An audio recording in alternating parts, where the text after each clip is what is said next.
কি ইসলামের মধ্যে যারা কাটছাট করে ওই কাটছাটওয়ালা ভার্সন আমাদের লাগবে না।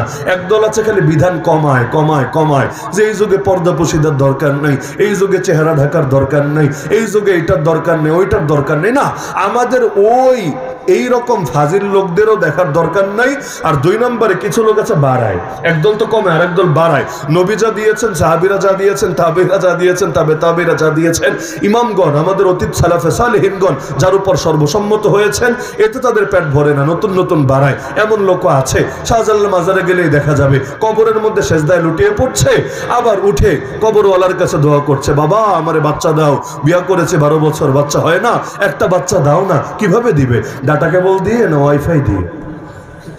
মানে দিবেটা কিভাবে? কবরের মধ্যে কি ডায়াপার পরা বাচ্চা থাকে নাকি যে এক কোণা দিয়ে ফুটো করে কয়েকটা বাইরে পার্সেল করে দিবে? আরে চাওয়ার দরকার কার কাছে আর চায় কার কাছে? এই ভণ্ড নামাজে দাঁড়িয়ে বলবে ইয়াকা না'বুদু ওয়া ইয়াকা নাস্তাঈন, একমাত্র তোমারই ইবাদত করি, একমাত্র তোমারই কাছে সাহায্য চাই। আল্লাহর ওলিদের সামনে কত বড় বেয়াদবি এটা, যে তাদের কবরকে অনেকে গাঁজা খাওয়ার আখড়া বানিয়ে ফেলেছে, তাদের কবরকে অনেকে জিনার আখড়া বানিয়ে ফেলেছে, তাদের মাজারগুলোকে অনেকে গান বাজনার আখড়া বানিয়ে ফেলেছে। এইটা যদি বেয়াদবি না হয়, বেয়াদবি বলে কারে? এমনকি সবচাইতে কষ্ট লাগে, যেই নবীজি এসেছেন বাদ্যযন্ত্র ভাঙার জন্য, ওই নবীজির নাম নিয়ে নিয়ে পর্যন্ত অনেকে বাদ্যযন্ত্র বাজাচ্ছে, মানে নাতে রাসূল বলছে কিন্তু ঢোল তবলা হারমোনিয়াম সহকারে। এইটা যদি বেয়াদবি না হয়, বেয়াদবি কারে বলে? তাহলে সুতরাং নবীজি যা প্রচার করে দিয়ে গেছেন, ব্যাস পূর্ণাঙ্গভাবে আঁকড়ে ধরবো, আর নিজেরা পেটের মধ্যে আর বুকের মধ্যে জমায়ে না রেখে পুরোপুরিভাবে প্রচার করব।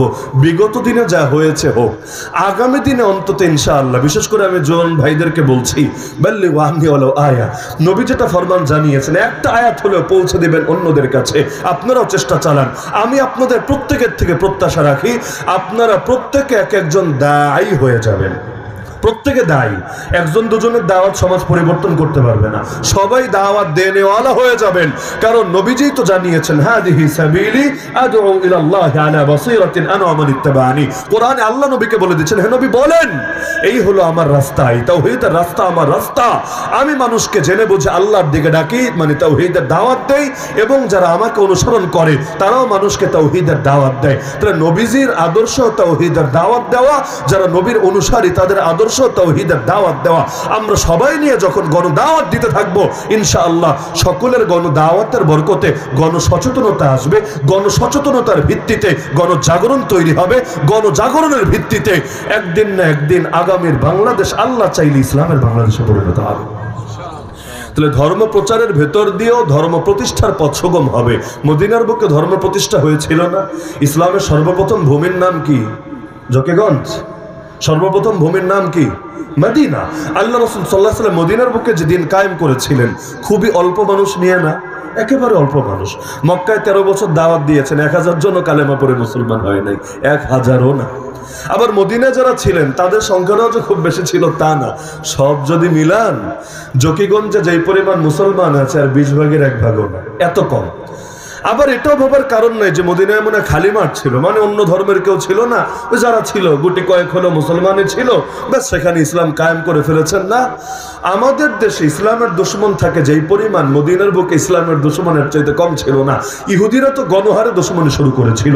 ইহুদিদের 3 গোত্র ছিল, বনু নাজির, বনু কুরাইজা, বনু কায়নুকা। গণহারে আল্লাহ নবীকে চেনার পরও, বোঝার পরও, জানার পরও তারা বিরোধিতা করেছিল, বিদ্বেষ বশত, হিংসা বশত, জাতীয়তাবাদী চেতনা বশত। ওদের চেতনা ছিল নবী আসবে ওদের বংশে, দেখলো নবী এসেছে আর এক বংশে, ওরা ইসহাক নবীর বংশের, আমার রাসূল ইসমাইল নবীর বংশের। কেন অন্য বংশে আসলো? এজন্য চেনার পরও, বোঝার পরও মানতে পারলো না, শুধু বংশীয় স্বার্থের কারণে।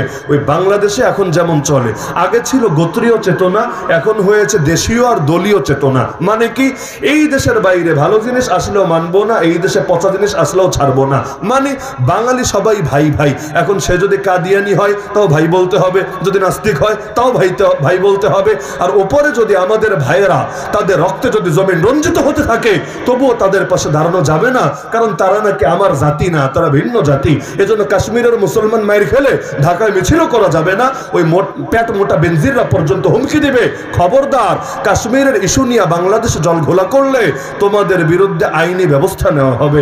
বাহ, তার মানে এই দেশে যদি কেউ থাকে তাহলে কাদিয়ানি হলেও দোস্ত মানতে হবে, আর বাইরে যদি কেউ থাকে আমার ইমানের ভাই হলেও তারা দুশ্মন মনে করতে হবে। তো কেউ বানিয়েছে দেশীয় চেতনা, কেউ বানিয়েছে দলীয় চেতনা। দলীয় চেতনা মানে কি, আমার দলের বাইরে সে যদি হাসান বসরি হয় তাও তারে ভালো মানুষ মানবো না, আর আমার দলের মধ্যে সে যদি ইয়াজিদ হয় তাও তারে খারাপ বলবো না। কষ্ট পাচ্ছেন নাকি? এই চেতনা আমাদের ভেতরে নাই। যারা দেখতে পারি না তার চলন বাঁকা, আর যারা দেখতে পারি তার বাঁকা চলনও সোজা। এই হলো আমাদের মানসিকতা।